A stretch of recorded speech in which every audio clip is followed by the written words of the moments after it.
Hello friends, welcome to my YouTube channel Ranu की digital library. कैसे हो आप सभी? आशा करती हूँ आप सभी स्वस्थ होंगे, मस्त होंगे। आज हम सुनेंगे हिंदी कहानी अपना अपना भाग्य, जो कि जैनेंद्र कुमार द्वारा लिखित है। इसका प्रकाशन 1930 में विशाल भारत पत्रिका में हुआ था। तो आइए शुरू करते हैं आज की कहानी अपना अपना भाग्य। बहुत कुछ निरुद्देश्य घूम चुकने पर हम सड़क के किनारे की एक बेंच पर बैठ गए। नैनीताल की संध्या धीरे धीरे उतर रही थी। रुई के रेशे से भाप से बादल हमारे सिरों को छू छू कर बेरोक टोक घूम रहे थे। हल्के प्रकाश और अंधियारी से रंग कर कभी वे नीले दिखते, कभी सफ़ेद, फिर देर में अरुण पर जाते। वे जैसे हमारे साथ खेलना चाह रहे थे। पीछे हमारे पोलो वाला मैदान फैला था। सामने अंग्रेज़ों का एक प्रमोद गृह था, जहाँ सुहावना रसीला बाजा बज रहा था, और पार्श्व में था वहीं सुरम्य अनुपम नैनीताल। ताल में किश्तियाँ अपने सफ़ेद पाल उड़ाती हुई एक दो अंग्रेज यात्रियों को लेकर इधर से उधर और उधर से इधर खेल रही थीं, और कहीं कुछ अंग्रेज एक एक देवी सामने प्रतिस्थापित कर अपनी सुई सी शक्ल की डांगियों को मानो शर्त बांधकर सरपट दौड़ा रहे थे। कहीं किनारे पर कुछ साहब अपनी बंसी डाले सधैर्य, एकाग्र, एकष्ट, एकनिष्ठ मछली चिंतन कर रहे थे। पीछे पोलो लॉन में बच्चे किलकारियां मारते हुए हॉकी खेल रहे थे। शोर, मारपीट, गाली गलौच भी जैसे खेल का ही अंश था। इस तमाम खेल को उतने क्षणों का उद्देश्य बना वे बालक अपना सारा मन, सारी देह, समग्र बल और समूची विद्या लगाकर मानो खत्म कर देना चाहते थे। उन्हें आगे की चिंता न थी, बीते का ख्याल न था। वे शुद्ध तत्काल के प्राणी थे। वे शब्द की संपूर्ण सच्चाई के साथ जीवित थे। सड़क पर से नर नारियों का अविरल प्रवाह आ रहा था और जा रहा था। उसके न ओर था न छोर। यह प्रवाह कहाँ जा रहा था और कहाँ से आ रहा था, कौन बता सकता है। सब उम्र के, सब तरह के लोग उसमें थे। मानो मनुष्यता के नमूनों का बाजार सजकर सामने से इठलाता निकला चला जा रहा हो। अधिकार गर्व में तने अंग्रेज उसमें थे, और चिथड़ों से सजे घोड़ों की बाग थामे वे पहाड़ी उसमें थे, जिन्होंने अपनी प्रतिष्ठा और सम्मान को कुचलकर शून्य बना लिया है, और जो बड़ी तत्परता से दुम हिलाना सीख गए हैं। भागते, खेलते, हंसते, शरारत करते लाल लाल अंग्रेज बच्चे थे, और पीली पीली आंखें फाड़े पिता की उंगली पकड़कर चलते हुए अपने हिंदुस्तानी नौनिहाल भी थे। अंग्रेज पिता थे जो अपने बच्चों के साथ भाग रहे थे, हंस रहे थे और खेल रहे थे। उधर भारतीय पितृदेव भी थे, जो बुजुर्गों को अपने चारों तरफ लपेटे धन संपन्नता के लक्षणों का प्रदर्शन करते हुए चल रहे थे। अंग्रेज रमणियाँ थीं, जो धीरे धीरे नहीं चलती थीं, तेज चलती थीं। उन्हें न चलने में थकावट आती थी, न हंसने में मौत आती थी। कसरत के नाम पर घोड़ों पर भी बैठ सकती थीं, और घोड़े के साथ ही साथ जरा जी होते ही किसी किसी हिंदुस्तानी पर कोड़े भी फटकार सकती थीं। वे दो दो, तीन तीन, चार चार की टोलियों में निशंक, निरापद इस प्रभाव में मानो अपने स्थान को जानती हुई सड़क पर चली जा रही थीं। उधर हमारी भारत की कुल लक्ष्मी सड़क के बिल्कुल किनारे दामन बचाती और संभालती हुई, साड़ी की कई तहों में सिमट सिमट कर लोक लाज, स्त्रीत्व और भारतीय गरिमा के आदर्श को अपने परिवेष्टनों में छिपाकर सहमी सहमी धरती में आंखें गाड़े कदम कदम बढ़ रही थीं। इसके साथ ही भारतीयता का एक और नमूना था। अपने कालेपन को खरच खुरच कर बहा देने की इच्छा करने वाला अंग्रेजीदा पुरुषोत्तम भी थे, जो नेटिव को देखकर मुंह फेर लेते थे और अंग्रेज को देखकर आंखें बिछा देते थे और दुम हिलाने लगते थे। वैसे वे अकड़ कर चलते थे, मानो भारत भूमि को इसी अकड़ के साथ कुचल कुचल कर चलने का उन्हें अधिकार मिला है। घंटे के घंटे सरक गए, अंधकार गाढ़ा हो गया, बादल सफ़ेद होकर जम गए, मनुष्यों का वह तांता एक एक कर क्षीण हो गया। अब इक्का दुक्का आदमी सड़क पर छतरी लगाकर निकल रहा था। हम वहीं के वहीं बैठे थे। सर्दी सी मालूम हुई, हमारे ओवरकोट भी भीग गए थे। पीछे फिरकर देखा, यह लाल बर्फ की चादर की तरह बिल्कुल स्तब्ध और सुन्न पड़ा था। सब ओर सन्नाटा था। तल्ली लाल की बिजली की रोशनियां दीप मालिका सी जगमगा रही थीं। वह जगमगाहट 2 मील तक फैले हुए प्रकृति के जल दर्पण पर प्रतिबिंबित हो रही थी, और दर्पण का कांपता हुआ लहरें लेता हुआ वह जल प्रतिबिंबों को 100 गुना 1000 गुना करके उनके प्रकाश को मानो एकत्र और पूंजीभूत करके व्याप्त कर रहा था। पहाड़ों के सिरे पर की रोशनियां तारों सी जान पड़ती थीं। हमारे देखते देखते एक घने पर्दे ने आकर इन सबको ढक दिया। रोशनियां मानो मर गईं, जगमगाहट लुप्त हो गई। वे काले काले भूत से पहाड़ भी इस सफ़ेद पर्दे के पीछे छिप गए। पास की वस्तु भी न दिखने लगी, मानो यह घनीभूत प्रलय था। सब कुछ इस घनी गहरी सफेदी में दब गया। एक शुभ्र महासागर ने फैलकर संस्कृति के सारे अस्तित्व को डुबो दिया। ऊपर नीचे चारों तरफ वह निर्भय सफेद शून्यता ही फैली हुई थी।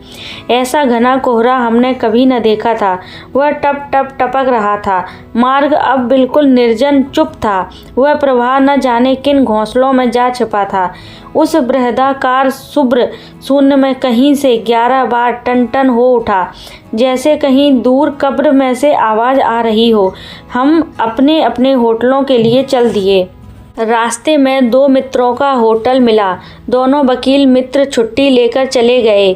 हम दोनों आगे बढ़े। हमारा होटल आगे था। ताल के किनारे किनारे हम चले जा रहे थे। हमारे ओवरकोट तर हो गए थे।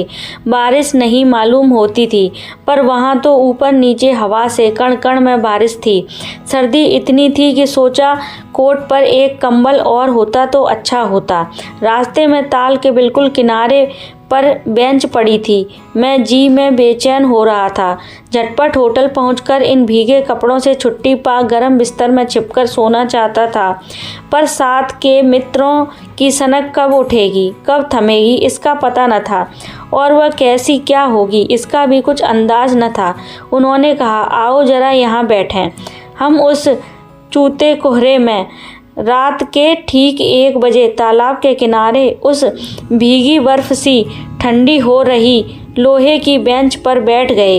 5, 10, 15 मिनट हो गए। मित्र के उठने का इरादा ना मालूम हुआ। मैंने खिसियाकर कहा, चलिए भी। अरे जरा बैठो भी। हाथ पकड़कर जरा बैठने के लिए जब इस जोर से बैठा लिया गया तो और चारा न रहा। लाचार बैठे रहना पड़ा।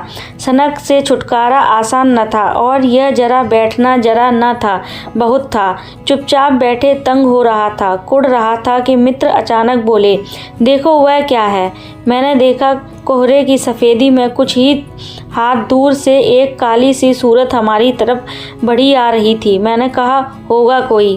3 गज की दूरी से दिख पड़ा एक लड़का सिर के बड़े बड़े बालों को खुजलाता चला आ रहा है। नंगे पैर हैं, नंगा सिर है, एक मैली सी कमीज लटकाए है। पैर उसके न जाने कहाँ पड़ रहे हैं, और वह न जाने कहाँ जा रहा है, कहाँ जाना चाहता है। उसके कदमों में जैसे कोई न अगला है न पिछला, न दायां है न बायां।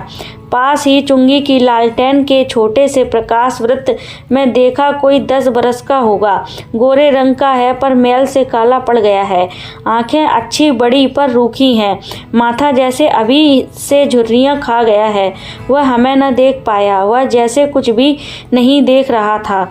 न नीचे की धरती, न चारों तरफ फैला हुआ हरा, न सामने का तालाब और न बाकी दुनिया। वह बस अपने विकट वर्तमान को देख रहा था। मित्र ने आवाज़ दी, ए। उसने जैसे जाग कर देखा और पास आ गया। तू कहाँ जा रहा है? उसने अपनी सूनी आंखें फाड़ दी। दुनिया सो गई, तू ही क्यों घूम रहा है? बालक मौन मूक, फिर भी बोलता हुआ चेहरा लेकर खड़ा रहा। कहाँ सोएगा? यहीं कहीं। कल कहाँ सोया था? दुकान पर। आज वहाँ क्यों नहीं? नौकरी से हटा दिया। क्या नौकरी थी? सब काम 1 रुपया और जूठा खाना। फिर नौकरी करेगा? हाँ। बाहर चलेगा? हाँ। आज क्या खाना खाया? कुछ नहीं। अब खाना मिलेगा? नहीं। यूँ ही सो जाएगा? हाँ। कहाँ? यहीं कहीं। इन्हीं कपड़ों में? बालक फिर आँखों से बोलकर मूक खड़ा रहा। आँखें मानो बोलती थीं, यह भी कैसा मूर्ख प्रश्न। माँ बाप हैं। कहाँ? 15 कोस दूर गांव में। तू भाग आया क्यों? मेरे कई छोटे भाई बहन हैं, सो भाग आया। वहाँ काम नहीं, रोटी नहीं। बाप भूखों रखता है और मारता था। माँ भूखी रहती थी और रोती थी, सो भाग आया। एक साथी और था उसी गांव का, मुझसे बड़ा था। दोनों साथ यहाँ आए। अब वह नहीं है। कहाँ गया? मर गया। मर गया? मर गया। हाँ, साहब ने मारा, मर गया। अच्छा, हमारे साथ चल। वह साथ चल दिया। लौटकर हम वकील दोस्त के होटल में पहुँचे। वकील साहब, वकील लोग होटल के ऊपर के कमरे से उतरकर आए। कश्मीरी दोसाला लपेटे थे, मोजे चढ़े, पैरों में चप्पल थी। स्वर में हल्की सी झुंझलाहट थी, कुछ लापरवाही थी। आहा, फिर आप कहिए। आपको नौकर की ज़रूरत थी ना? देखिए, यह लड़का है। कहाँ से ले आए? इसे आप जानते हैं? जानता हूँ, यह बेईमान नहीं हो सकता। अजी, ये पहाड़ी बड़े शैतान होते हैं। बच्चे बच्चे में गुल छिपे रहते हैं। आप भी क्या अजीब हैं। उठा लाए कहीं से। लो जी, यह नौकर लो। मानिए तो यह लड़का अच्छा निकलेगा। ऐरे गहरे को नौकर बना लिया जाए, अगले दिन वह न जाने क्या क्या लेकर चंपत। आप भी जी हो जाए। आप मानते ही नहीं, मैं क्या करूं? माने क्या खाक। आप भी जी। अच्छा, मजाक करते हैं। अच्छा, अब हम सोने जाते हैं। और वे 4 रुपये रोज़ के किराए वाले कमरे में सजी मसहरी पर सोने के लिए झटपट चले गए। वकील साहब के चले जाने पर होटल के बाहर आकर मित्र ने अपनी जेब में हाथ डालकर कुछ टटोला, पर झट कुछ निराश भाव से हाथ बाहर कर मेरी ओर देखने लगे। क्या है? इसे खाने के लिए कुछ देना चाहता था। अंग्रेजी में मित्र ने कहा, मगर 10-10 के नोट हैं। नोट ही शायद मेरे पास हैं। देखें। सचमुच मेरे पॉकेट में भी नोट ही थे। हम फिर अंग्रेजी में बोलने लगे। लड़के के दांत बीच बीच में कटकटा रहे थे। कड़ाके की सर्दी थी। मित्र ने पूछा, तब? मैंने कहा, 10 का नोट ही दे दो। सकपकाकर मित्र ने मेरा मुंह देखा। अरे यार, बजट बिगड़ जाएगा। हृदय में जितनी दया है, पास में उतने पैसे तो नहीं हैं। तो जाने दो, यह दया ही इस जमाने में बहुत है, मैंने कहा। मित्र चुप रहे, जैसे कुछ सोचते रहे। फिर लड़के से बोले, अब आज तो कुछ नहीं हो सकता, कल मिलना। वह होटल डी पब जानता है? वहीं कल 10 बजे मिलेगा। हाँ, कुछ काम देंगे हुजूर? हाँ, ढूंढ दूंगा। तो जाऊं? हाँ। ठंडी सांस खींचकर मित्र ने कहा, कहाँ सोएगा? यहीं कहीं बेंच पर, पेड़ के नीचे, किसी दुकान की भट्टी में। बालक फिर उसी प्रेत गति से एक ओर बढ़ा और कोहरे में मिल गया। हम भी होटल की ओर बढ़े। हवा तीखी थी, हमारे कोटों को पार कर बदन में तीर सी लगती थी। सिकुड़ते हुए मित्र ने कहा, भयानक शीत है, उसके पास बहुत कम कपड़े हैं। यह संसार है यार। मैंने स्वार्थ की फिलॉसफी सुनाई। चलो पहले बिस्तर में गर्म हो लो, फिर किसी और की चिंता करना। उदास होकर मित्र ने कहा, स्वार्थ जो कहो, लाचारी कहो, निष्ठुरता कहो या बेहयाई कहो। दूसरे दिन नैनीताल स्वर्ग के किसी काले गुलाम पशु के दुलारे का वह बेटा, वह बालक निश्चित समय पर हमारे होटल डी पब में नहीं आया। हम अपनी नैनीताल की सैर खुशी खुशी खत्म कर चलने को हुए। उस लड़के की आस लगाते बैठे रहने की ज़रूरत हमने न समझी। मोटर में सवार होते ही थे कि समाचार मिला कि पिछली रात एक पहाड़ी बालक सड़क के किनारे पेड़ के नीचे ठिठुरकर मर गया। मरने के लिए उसे वही जगह, वही 10 वर्ष की उम्र और वही काले चितड़ों की कमीज मिली। आदमियों की दुनिया में बस यही उपहार उसके पास था। पर बताने वालों ने बताया कि गरीब के मुंह पर, छाती पर, मुट्ठी में और पैरों पर बर्फ़ की हल्की सी चादर चिपक गई थी। मानो दुनिया की बेहयाई ढकने के लिए प्रकृति ने सब के लिए सफ़ेद और ठंडे कफन का प्रबंध कर दिया था। सब सुना और सोचा, अपना अपना भाग्य। तो कैसी लगी आपको आज की ये कहानी? कमेंट के माध्यम से ज़रूर बताएं। अगर वीडियो पसंद आई हो तो प्लीज़ वीडियो को लाइक करें, अन्य लोगों के साथ भी शेयर करें और अगर चैनल को सब्सक्राइब ना किया हो तो चैनल को सब्सक्राइब करके बेल आइकन पर प्रेस करके ऑल पर क्लिक कर दें ताकि मेरी आने वाली सभी वीडियोज़ की नोटिफिकेशन आपको सबसे पहले प्राप्त हो सके। वीडियो को अंत तक देखने के लिए धन्यवाद।